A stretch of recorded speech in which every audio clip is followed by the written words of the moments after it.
If your finance team spends more time finding data than using it, if there's one entity here and one there and one here and one there, if scaling your business feels like starting over, you need the Intuit ERP. Intuit Enterprise Suite is the AI-native ERP solution that's powerful, painless, and proven. Learn more at intuit.com/ERP.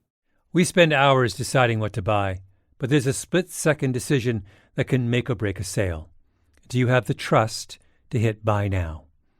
Agentic commerce is testing that moment more than ever. And that's where PayPal comes in. With 25 years of checkouts, 400 million consumer accounts globally, and the benefit of purchase and seller protection, all of which make sure wherever a purchase starts, it ends with trust. Built for payments, growth, and agentic. PayPal Open, built for all business. Visit paypalopen.com. Purchase and seller protections on eligible transactions only. Terms apply. See paypal.com/risk-management for details. Whatever your goal, trade show giveaways, client gifts, or team gear, 4imprint has the promo products to match. With thousands of options, from apparel and drinkware to tech and totes, it's easy to find the right fit for your brand and budget, with standout choices at every price point. And with their 360-degree guarantee, you can be 4imprint certain your order will show up just right on time. Explore more at 4imprint.com. 4imprint for certain. Liberty was never just a word. It has guided every American endeavor for the past 250 years. And now it takes form in a new way. The 2026 Semi-Quincentennial Coin and Medal Program from the United States Mint celebrates the founding ideals that have long shaped our coinage. Available 1 year only, this historic collection features new coin designs, limited edition releases, and reissues. Shop new official coins at usmint.gov/semiq. That's usmint.gov/SEMIQ.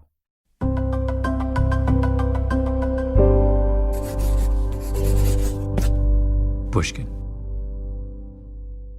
Hello. Malcolm Gladwell here. Last week, my colleague Ben-Nadav Hafri brought you the story of the contested authorship of A Visit from St. Nicholas, otherwise known as the 'Twas the Night Before Christmas poem. Christmas episodes have become a bit of a tradition around here, so I thought I'd bring you an additional piece of good cheer this morning, our epic episode from last year, about Arnold Schwarzenegger directing a made-for-TV Christmas movie that goes wildly off the rails. And if you're thinking to yourself, what? This is what you brought me for Christmas? A rerun? Yes, I did. And if you keep listening, you'll find that my antipathy to Christmas runs very deep. What am I doing right now? Probably sunning myself in bokeh and informing my children that 12 days of Christmas is 11 days too many. What's Ben doing right now? Ask Norman Rockwell. But first, listen to this. Christmas is 1 week away. And how am I celebrating? With restraint and circumspection. In the Gladwell family, we do a mid-century modern Christmas. Spare, elegant, minimalist. Lots of the baby Jesus in a tasteful Scandinavian leather and rosewood manger. No Santa, no reindeer, no elves. Not so for my colleague, Ben-Nadav Hafri. The Gladwells impose a dollar limit on gifts, like price controls in some socialist state. The Nadav Hafris spend months thinking of what to get one another. The Gladwells buy a tree at the last moment and would be happier if we could just move the whole operation outside around the Douglas pine in the backyard. Ben's family has a tree, a little model village covered in snow, and his father's vintage electric train set, plus a little metal tree with ornaments that's up year-round. So when I told Ben that I had never watched It's a Wonderful Life, he was stunned. Then he reached out to me, as the Good Samaritan did to the traveler lying bereft by the side of the road. How could this be? He asked me gently. Because, as you can imagine, for the Nadav Hafris, It's a Wonderful Life is a sacred text. Then Ben told me another story about what, in his mind, is an even more important Christmas tale. A story that he regards as the apotheosis of all Christmas movies. A story not in a film, but of the making of a film. Welcome to Revisionist History. I'm Malcolm Gladwell. Today on our show, Ben the Naff Halfrey relays for the very first time in history the truly screwy story of the making of the oddest Christmas film of all time. Trust me, you have never heard this story before, ever. Nor have you ever seen the movie in question unless you're a member of the extended Naff Halfrey clan or were recently incarcerated in a state that limits prisoner streaming access to obscure television movies of the 1990s. But when you listen to what follows, you're going to ask yourself the same question I asked myself when Ben first told me this story. How did I miss this?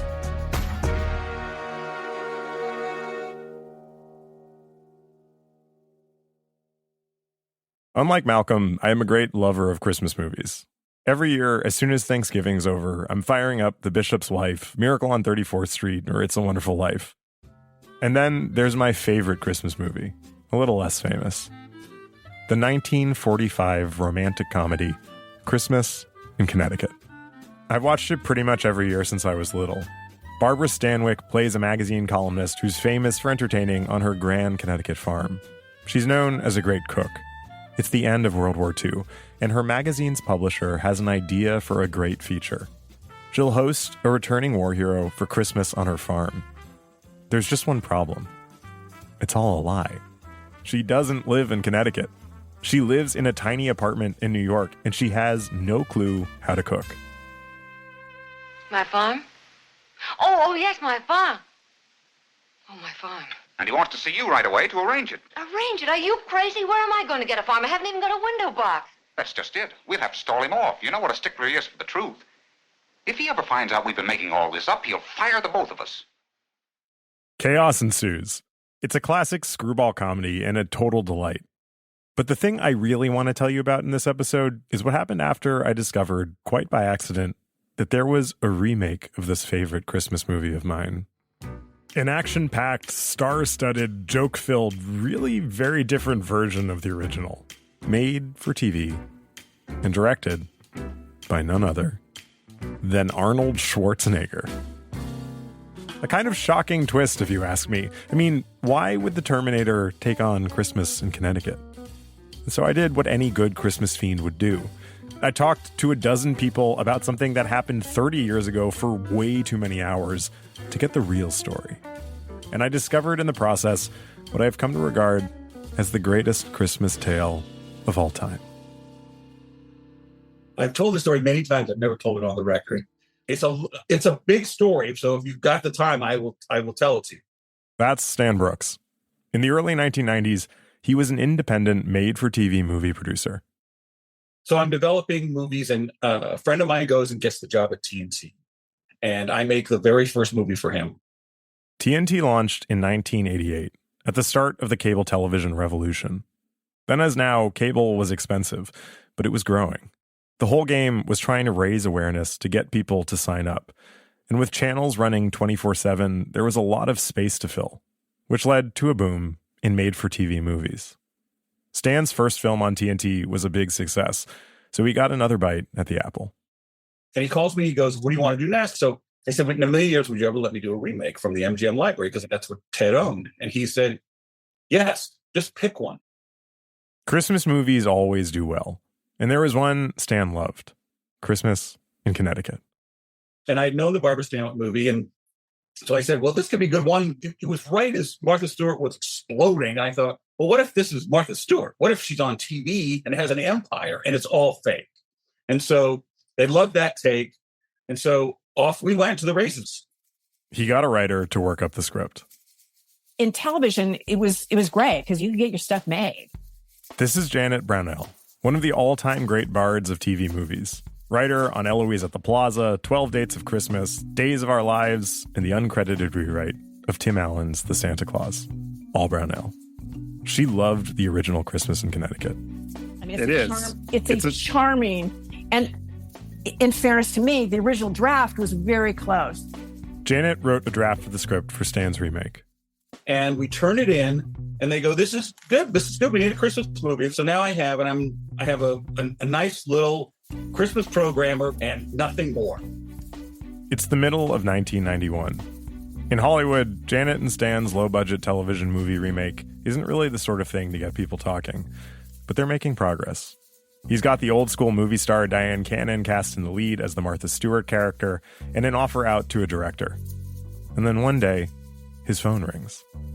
His assistant says it's a big Hollywood agent named Lou Pitt. Now understand, I'm in the television movie business. These guys are never calling me. So if they do call me, it's never good. And he gets on the phone and he says, do you have a director for your Christmas in Connecticut movie? And I said, well, almost. Yeah, we have an offer out. And he said, okay, well, if he doesn't say yes, I want you to consider my client. And I go, okay, I'm waiting to hear the name. And I go, who? And he goes, Arnold Schwarzenegger. And I burst out laughing. Oh, he was totally shocked. Lou Pitt, legendary agent to Arnold Schwarzenegger. Well, that's hilarious, Lou. No, seriously. Is this a joke? Is this a joke? He goes, no, seriously. And I go, what? I'm Schwarzenegger's not doing a Christmas movie for TNT. To be clear, Arnold had just finished shooting James Cameron's epic Terminator 2. Hasta la vista, baby. Terminator 2 is the one where Arnold Schwarzenegger plays a killer cyborg sent from the future to protect young John Connor from a different killer cyborg also sent from the future to kill him. As you can imagine, such a plot necessitates a lot of elaborate production work. It was movie making on a scale that was practically unheard of, especially in Los Angeles.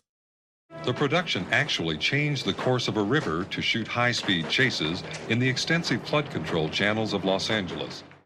Anyways, back to Stan and Lou, the agent. I go, Lou, why on earth would Arnold Schwarzenegger? And he says, well, here's why. Arnold Schwarzenegger was 44 years old. He had 2 kids. Nobody is an action hero forever. Maybe it was time to explore some alternatives. And so he was kind of tired after T2, and he said to Lou, I would like to direct a movie. The directing thing was kind of out of the box, out of left field. And they said, well, okay, we'll put together a big feature act. He goes, no. I want low risk. If I do a terrible job, I don't want anyone to be upset. I don't want a big budget. And I want it to be family friendly because I don't want anything to be controversial. Nothing. I just want something very simple. And the only one that fit the bill was Christmas in Connecticut. So I said, okay, I'll call you if this guy passes. And I hang up the phone, and of course, my heart's jumping out of my. I go, what? And I said, yeah, I'm serious. I read it. I think he'd like it. So get me an offer. Stan gets the green light from the executives at TNT. There's some negotiating, and they offer Schwarzenegger $100,000. And then one night, Stan's phone rings. I pick it up, and I hear, Stan Brooks, yes, please hold for Arnold Schwarzenegger. And now, seriously, I can see my heart beating. And he goes, hello. I go, Arnold, are you the guy with this Christmas script? I said, yes. He says, it's fantastic. I'd love to direct. I go, okay. He goes, but I have to shoot in Los Angeles, and I have to do it in these days. And he goes, and I have some notes on the script. I go, okay. Can you be here in an hour? And I go, no. He goes, can you be here on Wednesday? I go, yes, I can be there on Wednesday. He goes over for a meeting at Arnold's offices in Santa Monica. So now I'm going to this meeting on Wednesday, and you walk in, and there's this giant lobby, and the first thing you see is the exoskeleton, the metal thing with the red eyes from Terminator. So there's no doubt, I mean, the posters are up on the wall, but there's no doubt when you walk in and you see this 7-foot thing, you go, oh, crap. I know where I am. My heart's beating. And I go in, and he's in his office, which is massive. I mean, it's like, size of a football field. And he's on one, you walk in on this end, and he's on the other end. So you got to walk past all the, the props and stuff. And then he's at a big, huge desk with a big, giant chair. And behind him is a bookshelf, but with all of the Mr. Universe awards, not film stuff. It's all his bodybuilding awards. And I remember we were going through the script and I said, hey, I want to use the restroom. And he pointed to me by putting up his bicep and pointing it like this. His bicep comes clean. He goes, it's that way. And I go, was that just to show me your bicep? And he goes, I have to show the guns whenever I can. And I was like, okay, so this guy definitely has a sense of humor about himself. They sit down. Arnold has notes on the script. He wanted more humor and a little more jeopardy. And so we added in this sort of big action sequence at the beginning where he rescues the kid. And all of a sudden, Janet Brownell, who wrote the original script for the remake, is looking at a very different movie. The whole thing took this 180-degree turn at that point. It was just like, what is and Stan just did not want to lose him. And I'm like, okay, I truly don't see this, but if it gets a film green light, I don't give a shit. Arnold wants them to get someone else to come in and punch up the script. He wanted more humor. And as it happened, my best friend in the world had written Commando. Commando, the 1985 action film starring Arnold Schwarzenegger, which the critic from the LA Times referred to as a, quote, gory crowd pleaser and a glorified fireworks display. And Arnold loved them and said, do you think you could get him to do a comedy pass? Jeff Loeb, the friend who wrote Commando, gets hired to do the rewrite with his writing partner.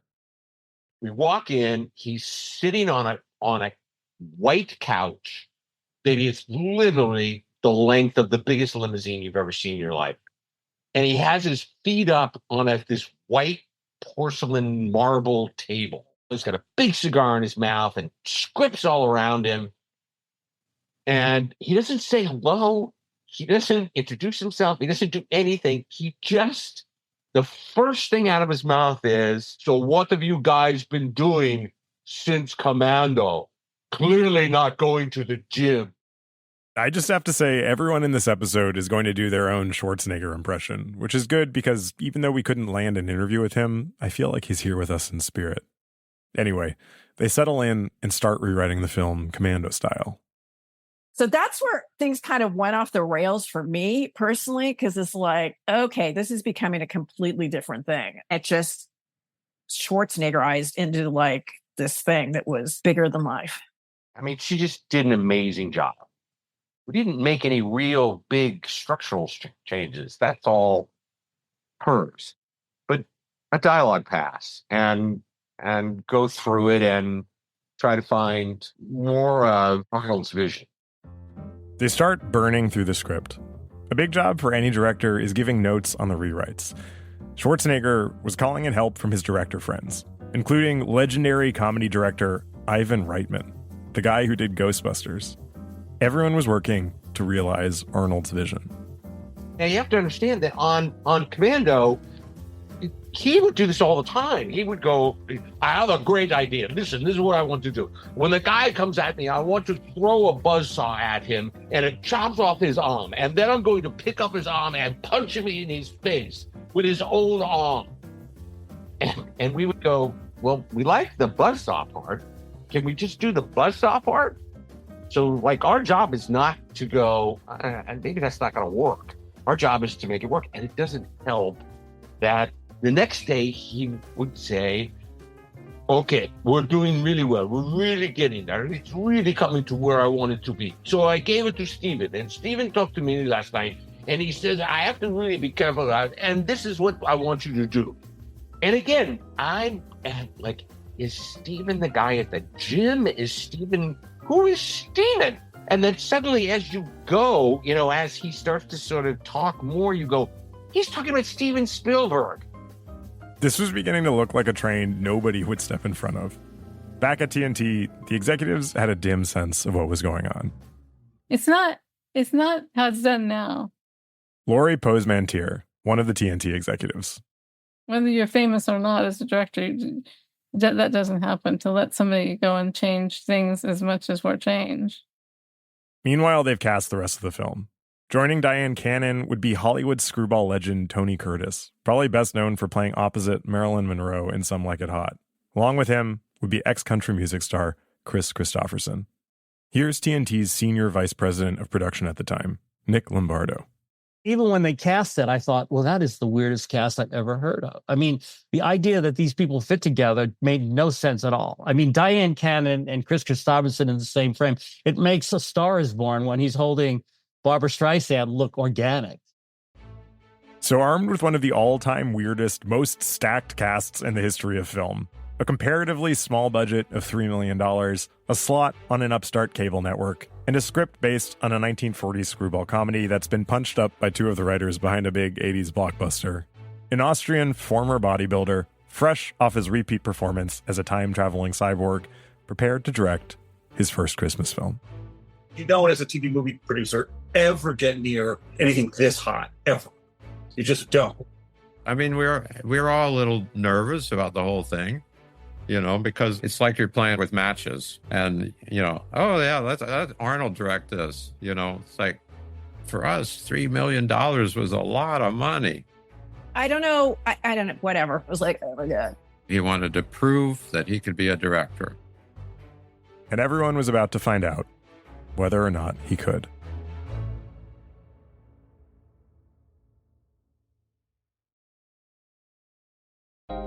If you want all of your data in one place, if you want a single home for all of your entities, if you want to spend more time working and less time searching, you need the Intuit ERP. I know because I'm Damon John, and I run my growing business on Intuit Enterprise Suite, the AI-native ERP that's powerful, painless, and proven. Learn more at intuit.com/ERP. This show is sponsored by BetterHelp. BetterHelp's 2026 State of Stigma report surveyed 2,000 Americans and revealed that 85% of Americans believe getting support is wise, yet 74% say society discourages people from doing so. This makes no sense, right? If you have a toothache, society doesn't discourage you from seeing a dentist. If your car breaks down, society doesn't discourage you from seeing a mechanic. If your heart is literally broken, as in not functioning, society doesn't discourage you from seeing a cardiologist. But if your spirit is broken, if you're struggling with some burden, society says you don't deserve help. I think it's time to end this self-defeating contradiction. Your spirit is not less worthy of our concern than your heart or your teeth or your car. Which brings me back to BetterHelp. BetterHelp has quality therapists. They work according to a strict code of conduct and are fully licensed in the U.S. Don't let stigma stand in the way of support. Start therapy with BetterHelp. Sign up and get 10% off at betterhelp.com/Gladwell. That's better, HELP.com/Gladwell. Liberty was never just a word. It has guided every American endeavor for the past 250 years. And now it takes form in a new way. The 2026 Semi-Quincentennial Coin and Medal Program from the United States Mint celebrates the founding ideals that have long shaped our coinage. Available 1 year only, this historic collection features new coin designs, limited edition releases, and reissues. Shop new official coins at usmint.gov/semiq. That's usmint.gov/SEMIQ. We spend hours researching products online and deciding what to buy, but there's a split-second decision that can make or break a sale. Do you have the trust to hit the Buy Now button? The way we discover and compare things is evolving, happening faster and influenced by new forms of intelligent advice. But the underlying trust question doesn't go away. If anything, it's more important than ever. That's where PayPal comes in. For more than 25 years, they've been a trusted way to pay. And now PayPal can make the agentic era of commerce work for merchants, letting them maintain control of their brand, their customer relationships. So even as the way we shop changes, the moment that matters most still feels familiar and deeply dependable. Built for payments, growth, and agentic. PayPal Open, built for all business. Visit paypalopen.com to get started. Purchase and seller protections on eligible transactions only. Terms apply. See paypal.com/risk-management for details. Christmas in Connecticut, the remake, began filming about 2 months before Christmas in Los Angeles. Because Arnold Schwarzenegger had never before directed a feature film, though let the record show he had directed an episode of the TV show Tales from the Crypt, the production arranged for things to film more or less in the order they happen in the film.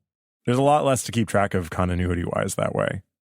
But this also posed a problem. One of the anxieties of adapting a great work of art is figuring out how to make it your own. The 1992 made-for-TV remake of Christmas in Connecticut does this immediately by introducing its male lead, a park ranger named Jefferson Jones, mid-workout routine in his mountain cabin. If you're looking for signs that this is not your grandmother's Christmas in Connecticut, the sight of Chris Christopherson as Jefferson Jones sweating after busting out some chin-ups on a beam in his cabin is your first warning. A man on the television offers some brisk exposition while he cools down.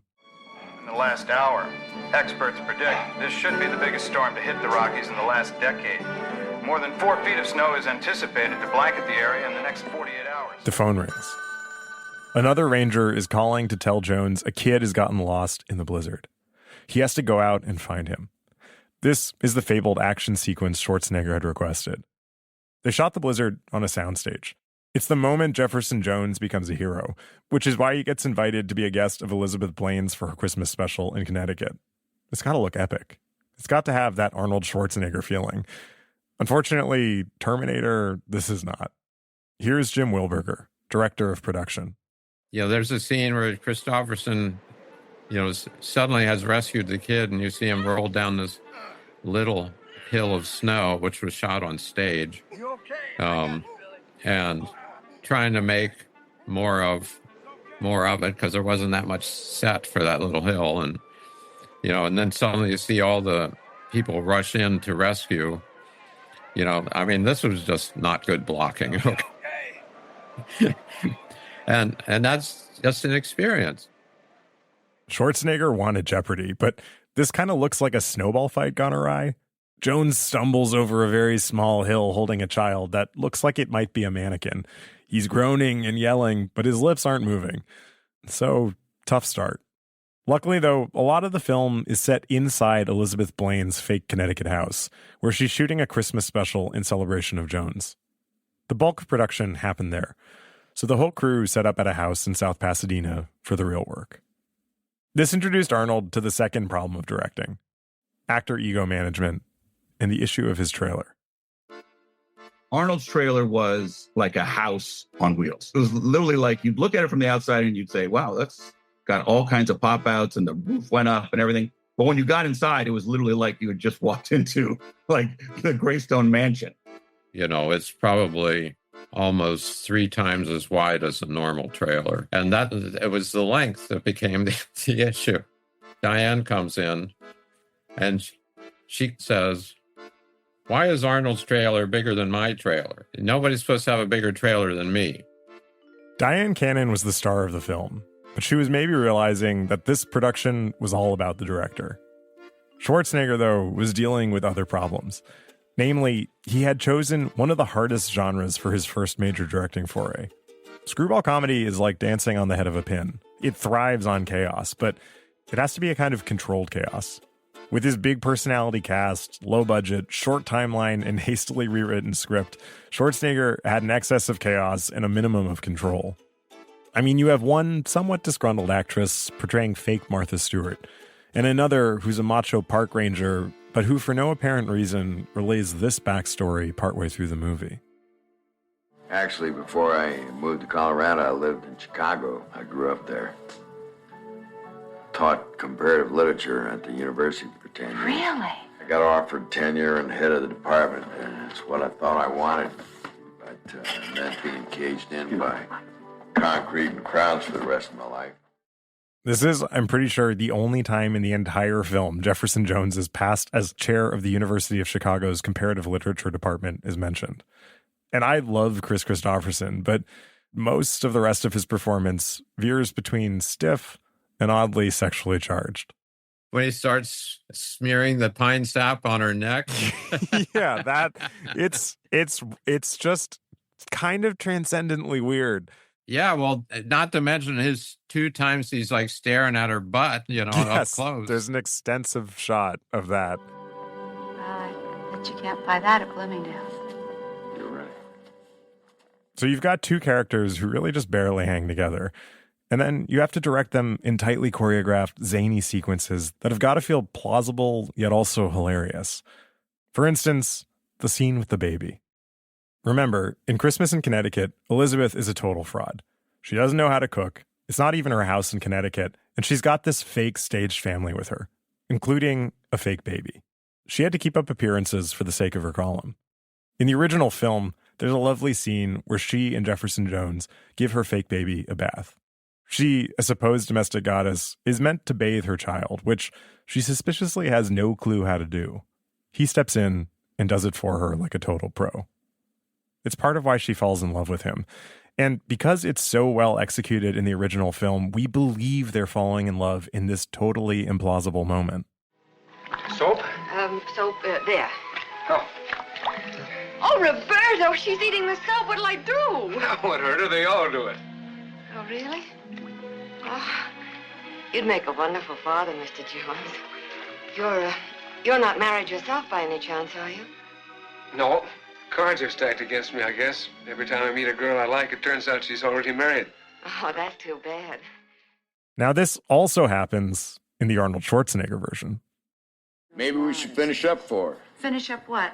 The bath. You know what? I just had the most wonderful idea. How would you like to bathe her? Me? Sure, I think it'd be fun for you. Here. What happens next is the greatest travesty in the history of bath time. It's as if you gave two aliens a baby and said, give this a bath, not realizing that on the planet they're from, not only are there no babies or baths, but actually there's not even water. What do you remember about that? Well, some of that was improvised. What happens is they just drench the baby in shampoo, and then they barely wash any of it out. On the bath scale, it's 2 rubber duckies out of 10. But the premise of the scene is that Jefferson Jones is crushing it. It was pretty hilarious, I thought, and also very clumsy. And they really gooped up the kid's hair. Oh, my God. I don't know. I'm sure the prop guy put it too much shit. Here's some soap, sweetie. Here's the soap. Here's your duck. That's a director thing. I mean, that is a flat out director fail. I mean, that right there. Retake the scene. 100%. And there probably were 3 or 4 versions of that. That's the one he chose. You know, it's not like that was the only one. She sure likes that. You're awfully good at that for a bachelor, you know. You sure you don't have a whole slew of kids hidden somewhere? I nursed a couple of bear cubs till their mother came back. This is better than bear cubs. Ain't she a beauty? It's like on SNL when the actors break and laugh. When Elizabeth's like, I'm not sure if we got all the soap out. And Jefferson's like, well, we didn't. That's the true reaction. And it must be improvised. But then they go back to the scripted version where Jones is doing a great job. Most of the people on set have some kind of moment like this. You know, the forest with the snow and the sleigh that comes along. And there's even one shot I noticed where you can see the wheels under the sleigh. I remember the day I was there, they were filming that scene where chaos erupts, you know, and the tree falls down and all that. We had to do that scene quite a number of times. It was as chaotic as the scene is, but behind the scenes, it was even more so. It's a little like opening a bologna factory for cultural, you know. It's sort of like, what's going on in there? Nothing good. Don't ask anything. So it was kind of hectic on set. And yet, I think you can hear in people's voices how much they love telling this story. Pretty much across the board, this was a happy memory for the people I spoke to. Not least of all because they never lost sight of just how improbable it all was. And then in the middle of all this is Arnold running around going, you know, move the camera over here. I do this over here. Let's go do this. No, I think it could be 10 times funnier. Come on. So there's Arnold's voice, you know, just bellowing out. And that was the other thing that I really remember was that while this is happening, while we're making this little tiny movie, he is in theaters with Terminator 2. And it's doing numbers that no one has ever seen before. And we were on set when it crossed $500 million. But when you're standing next to the guy who's the star of that movie, And his major concern is whether or not is it in focus, forehead, let's go. The forehead thing, you're not the first person to bring that up. Several people mentioned to me that Arnold Schwarzenegger's favorite put-down was to call someone a forehead.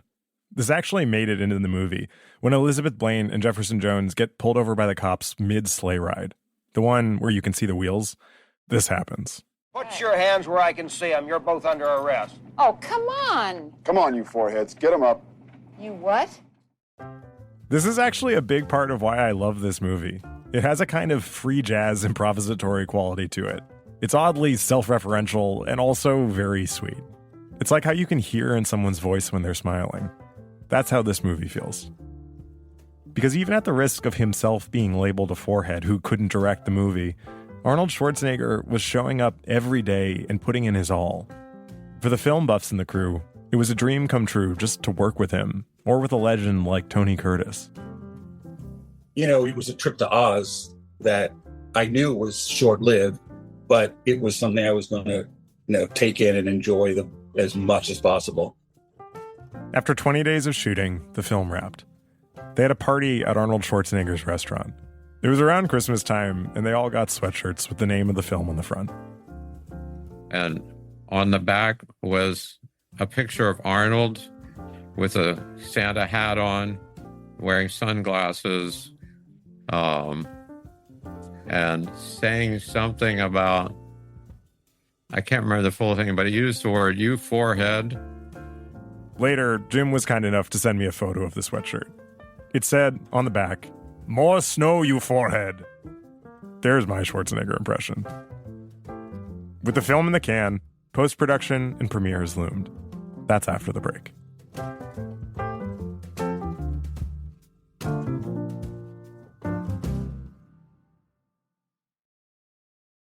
If your finance team spends more time finding data than using it, if there's one entity here and one there and one here and one there, if scaling your business feels like starting over, you need the Intuit ERP. Intuit Enterprise Suite is the AI-native ERP solution that's powerful, painless, and proven. Learn more at intuit.com/ERP. Liberty was never just a word. It has guided every American endeavor for the past 250 years. And now it takes form in a new way. The 2026 Semi-Quincentennial Coin and Medal Program from the United States Mint celebrates the founding ideals that have long shaped our coinage. Available 1 year only, this historic collection features new coin designs, limited edition releases, and reissues. Shop new official coins at usmint.gov/semiq. That's usmint.gov/SEMIQ. We spend hours researching products online and deciding what to buy, but there's a split-second decision that can make or break a sale. Do you have the trust to hit the Buy Now button? The way we discover and compare things is evolving, happening faster and influenced by new forms of intelligent advice. But the underlying trust question doesn't go away. If anything, it's more important than ever. That's where PayPal comes in. For more than 25 years, they've been a trusted way to pay. And now PayPal can make the agentic era of commerce work for merchants, letting them maintain control of their brand, their customer relationships. So even as the way we shop changes, the moment that matters most still feels familiar and deeply dependable. Built for payments, growth, and agentic. PayPal Open, built for all business. Visit paypalopen.com to get started. Purchase and seller protections on eligible transactions only. Terms apply. See paypal.com/risk-management for details. Whether you're planning a big event, launching a new campaign, or just stocking up on team gear, finding the right promotional products makes all the difference. That's why so many brands turn to 4imprint. They offer thousands of options, from on-trend apparel and premium drinkware to tech, totes, and giveaways, so you'll find the right fit for any audience, purpose, or budget. You can customize it all: your logo, your message, your look, and many items come with no setup charge to help you save. And if you're really watching the bottom line, you'll find standout choices at every price point so you can make a real impact while staying on budget.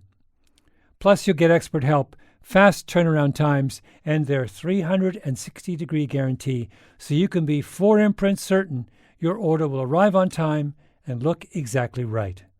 Whatever your goal, 4imprint makes it easy to find your perfect promo match. Explore the possibilities today at 4imprint.com. 4imprint, for certain. Before we get to the premiere of Arnold Schwarzenegger's 1992 Christmas in Connecticut remake, I want to tell you about something that happened earlier this year. Thank you all for coming. Thank you, Mitch, for coming down from Detroit. Thanks for having me here. Malcolm interviewed Mitch Albom live on stage at the 92nd Street Y. Albom is the best-selling author of some ungodly number of books, but he's probably most famous for Tuesdays with Morrie. He and Malcolm were there to talk about his new novel about the Holocaust, The Little Liar. They were warming up with some Mitch backstory about his time as a musician in New York. I tried the whole starving musician thing, and I played in all the clubs around here on Monday nights. I was backstage at this event, peering out. I hadn't read Mitch's book. I was up to something else. Wait, we should probably do this before we get too far afield. On the music thing, if you've been talking so much, you will note that behind you, there is a Korg. At this point, the audience of people who had come that night to hear the author of Tuesdays with Morrie discuss the Holocaust noticed the electric piano behind him. And we have a request that you play one of your most famous compositions.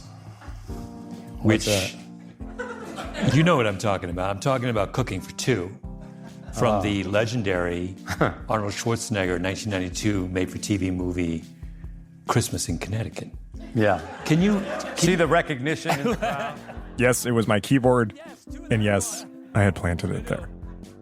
Mitch, no, this, for some reason, I have no idea, my colleague Ben is obsessed with this and really wanted us to do this, and I thought, how great would it be for you to sing one of our songs? Just to give us a little taste. Well, I have to tell you the story of the song. Tell a story. Okay, so after I got out of the music business, I had a college roommate who went into the movie business. That would be Stanley M. Brooks, executive producer of Christmas in Connecticut. Stan and Mitch were roommates at Brandeis. And he knew that I was a musician, and he was making a movie with Arnold Schwarzenegger as a producer, and Schwarzenegger was the director of Christmas in Connecticut, the remake. Sounds about as good as it was, I think. And they needed it's a song because she played Diane Cannon played the lead, and she was a cook on TV or whatever. Yeah. So the song had to be about food, and they wanted to use Harry Connick's Recipe for Love or something like that, but they couldn't afford it. Yeah. So Stan calls me and says, we need a song that's kind of upbeat about food for Arnold Schwarzenegger's movie. Can you do it? You know, I said, well, when do you need it by? Thursday, you know. It was Tuesday, you know. So I just went and wrote a little song, and my wife is a singer, a fantastic singer. And I said, honey, can you sing this song because we don't have time to go find anybody else?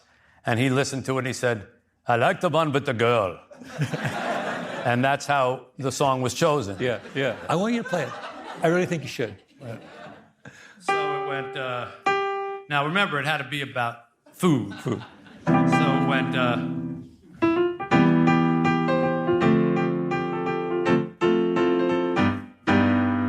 let's go to the kitchen, I got something fixing, appetizing and new. Here's a clue, we're cooking for two. They're inside the oven, something warm and loving. Friends would laugh if they knew that it's true. We're cooking for two. Here's the bridge. I was a soup for one girl, leftovers every night. Oh, but once I tasted your kisses, I was dining by candlelight. Here's a recipe for all the world to see. We take some me and some you, let it stew. We're cooking for two. I love you. Ba, ba, ba, ba. We're cooking for two. Ba, ba, ba, ba. Ba, ba, ba, ba, ba, ba, ba.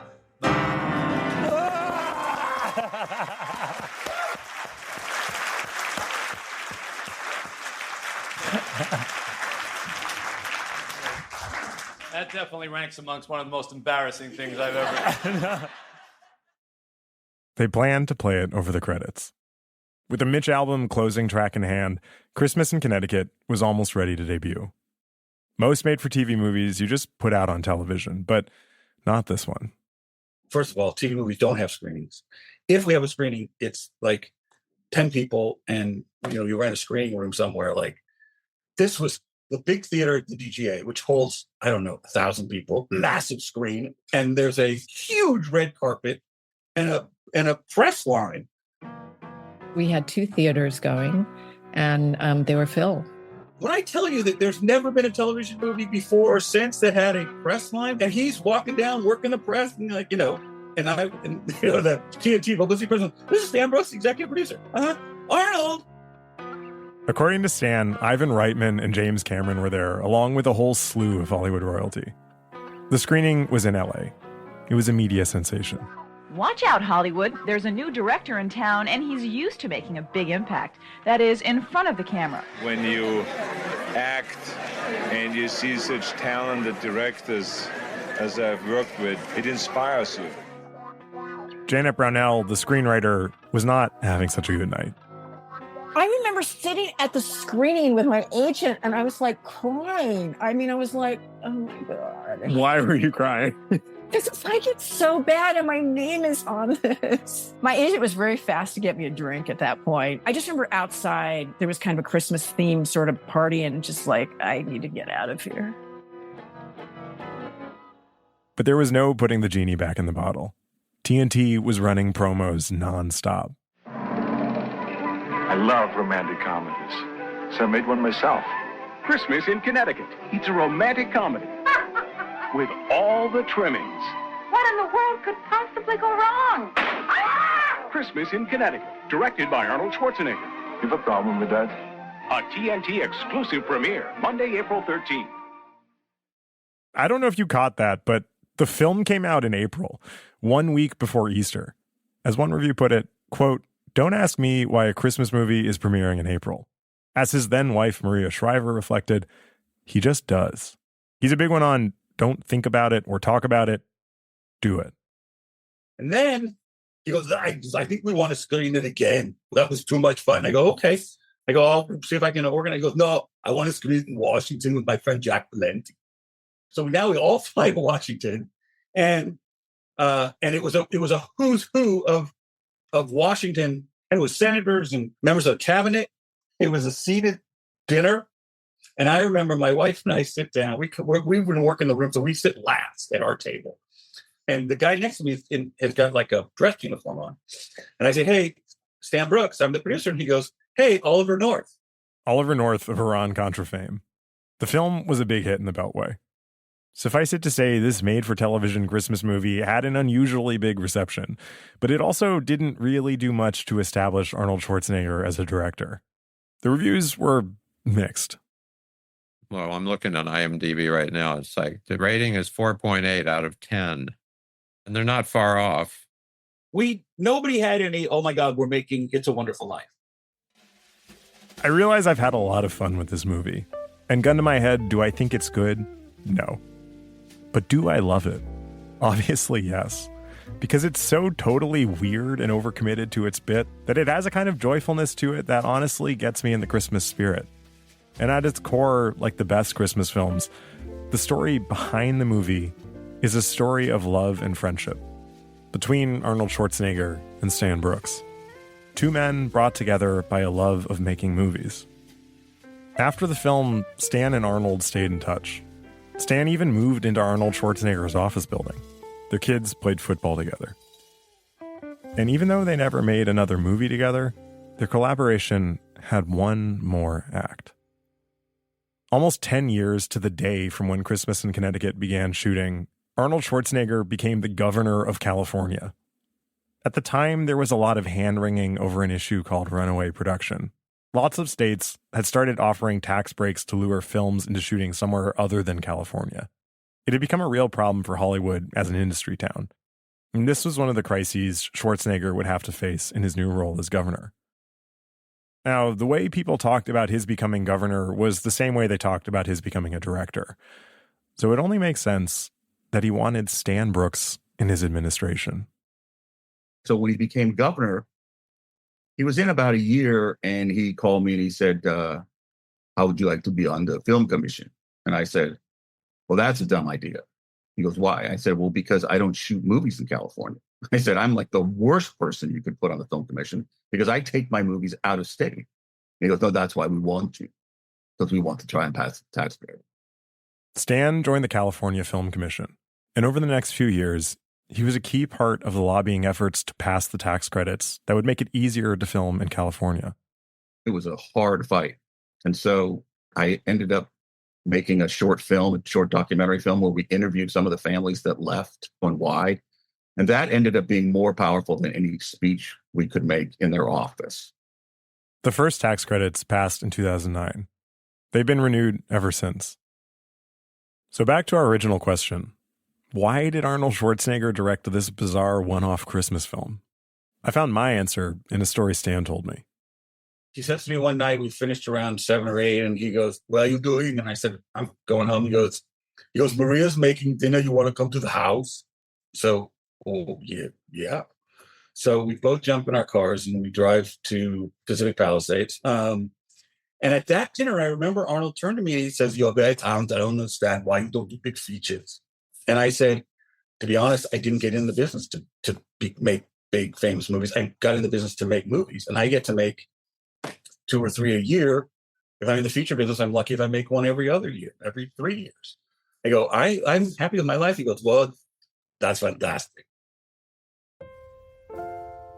This story really hit home for me, because I get what that's like to just love making something.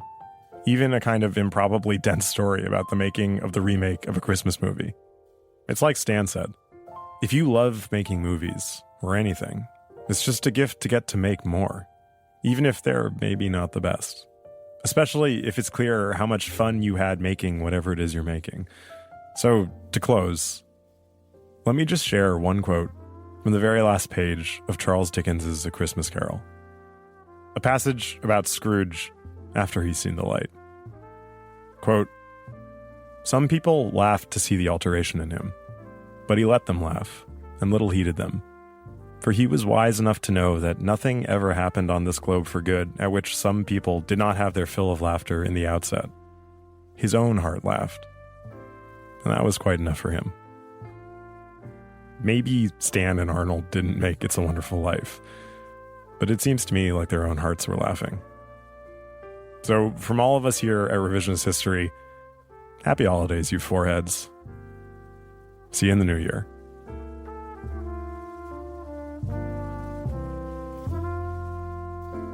Revisionist History is produced by me, Ben Nadif-Haffrey, and Lucy Sullivan, with Nina Bird-Lawrence.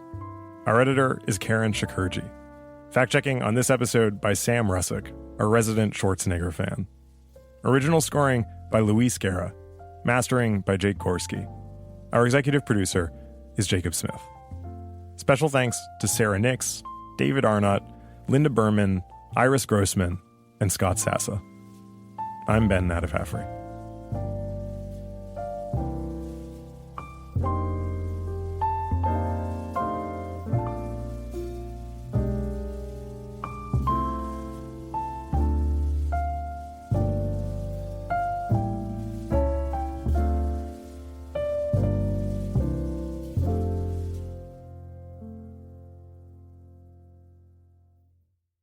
Three, 2, 1. We wish you a Merry Christmas. We wish you a Merry Christmas. We wish you a Merry Christmas. Happy New Year. Dreadful. That was the worst. I couldn't What's the matter with you guys?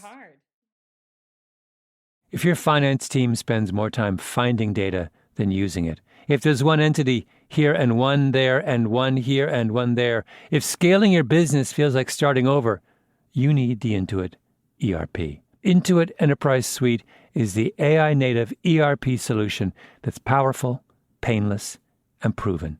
Learn more at intuit.com/ERP. Whatever your goal, trade, show, giveaways, client gifts, or team gear, 4imprint has the promo products to match. With thousands of options, from apparel and drinkware to tech and totes, it's easy to find the right fit for your brand and budget, with standout choices at every price point. And with their 360-degree guarantee, you can be 4imprint certain your order will show up just right on time. Explore more at 4imprint.com. 4imprint, for certain. Liberty was never just a word. It has guided every American endeavor for the past 250 years. And now it takes form in a new way. The 2026 Semi-Quincentennial Coin and Medal Program from the United States Mint celebrates the founding ideals that have long shaped our coinage. Available 1 year only, this historic collection features new coin designs, limited edition releases, and reissues. Shop new official coins at usmint.gov/semiq. That's usmint.gov/SEMIQ.